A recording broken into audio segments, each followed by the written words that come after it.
தேவர் துயரையும் அரக்கர் ஆற்றலையும் நீக்கும் சக்தி கொண்ட முனிவரின் தோற்றம். வணக்கம் நண்பர்களே.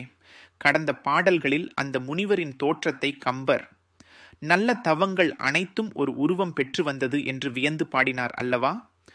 மானை போன்ற தோற்றம், மரவுரி அணிந்த உடம்பு என்று அவர் அழகை வர்ணித்தார்.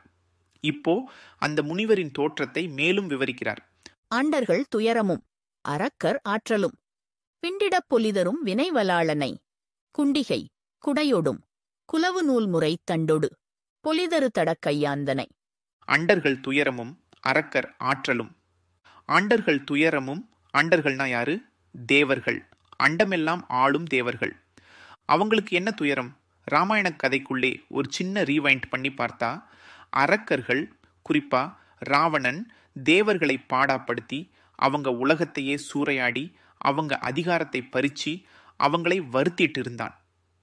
அந்த துயரம், அந்த மனவேதனை, அது தீராம அப்படியே தேவர்கள் மனசுல சுமையாக கிடந்தது.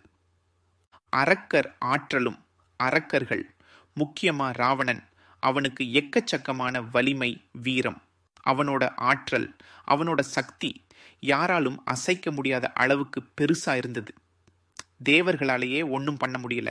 இந்த ரெண்டு விஷயங்கள், அதாவது தேவர்களோட தீராத துயரம், அரக்கர்களோட வெல்ல முடியாத சக்தி, விண்டிட பொலிதரும் வினைவலாளனை, இந்த ரெண்டும், அதாவது தேவர்களின் துயரமும் அரக்கர்களின் ஆற்றலும் விண்டிட பொலிதரும் அப்படின்னா முற்றிலும் நீங்கும்படி செய்யும், அழியச் செய்யும் அப்படின்னு அர்த்தம்.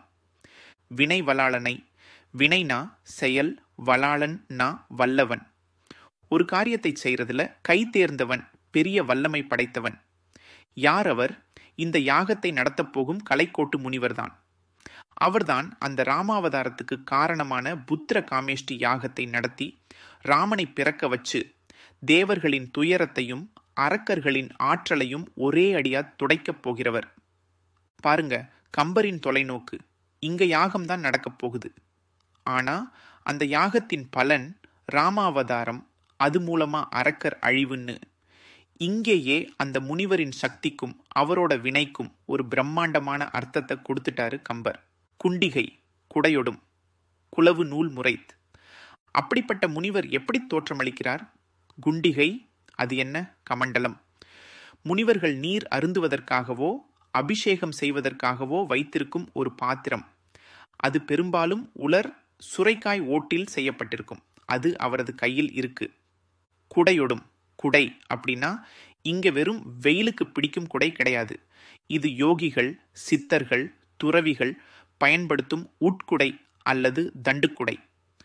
ஒருவிதமான பாதுகாப்பு கவசமாக, ஒருவிதமான ஆத்ம சக்தியின் அடையாளமாக அதை வைத்திருப்பார்கள். குலவு நூல் முறை. குலவு அப்படின்னா பொருந்தி, முறைப்படி அமைந்துன்னு அர்த்தம். நூல்னா சாஸ்திரங்கள், வேதங்கள், சாஸ்திர நூல்கள் சொல்லியிருக்கிற முறைப்படி, விதிகளின்படி. தண்டொடு பொலிதரு தடக்கையாந்தனை. தண்டொடு அதாவது சாஸ்திர முறைப்படி அமைந்த யோக தண்டு, திரிதண்டம்னு சொல்லுவாங்க. சந்நியாசிகள், பிரம்மசாரிகள் கையில வச்சிருப்பாங்க. அது ஒரு அடையாளப் பொருள், அது ஒரு சக்தி வாய்ந்த பொருள். இப்படி குண்டிகை, குடை, சாஸ்திர முறைப்படி அமைந்த யோக தண்டம், இதையெல்லாம் பொலிதரு தடக்கையாந்தனை தனது நீண்ட கைகளில் கம்பீரமாக ஏந்தியபடி ஒளிரும் தோற்றத்துடன் கலைக்கோட்டு முனிவர் நின்றிருந்தார். என்ன ஒரு பிரம்மாண்டமான சித்தரிப்பு! ஒரு முனிவரின் தோற்றத்தை வெறும் வெளிப்புற அழகோடு நிறுத்தாமல், அவர் கையில் ஏந்தியிருக்கும் பொருள்களுக்கும் அவர் ஆற்றப்போகும் யாகத்தின் பலன்களுக்கும் இணைத்து ஒரு பெரிய ஆழமான அர்த்தத்தை கொடுக்கிறார் கம்பர். அவர் கையில் ஏந்தியிருக்கும் ஒவ்வொரு பொருளும் அவரது தவ வலிமையையும் அவரது ஞானத்தையும் பறைசாற்றுகிறது. இந்த முனிவர் சாதாரணமானவர் அல்ல, இவரால் தான் உலக நன்மை சாத்தியம் என்று கம்பரே நமக்கு உணர்த்துகிறார். இந்த இரண்டு பாடல்களிலுமே கலைக்கோட்டு முனிவர் எப்படிப்பட்ட தவ வலிமை வாய்ந்தவர், அவர் உருவம் எப்படி இருக்கும்னு கம்பர் அழகாக விவரிச்சிட்டார். இப்போ மன்னன் தயரதன் இந்த முனிவரை எப்படி சந்திக்கப் போகிறார், என்னென்ன நடக்கப் போகிறதுன்னு அடுத்த பாடலில் பார்ப்போம். தயாராக இருங்கள் நண்பர்களே.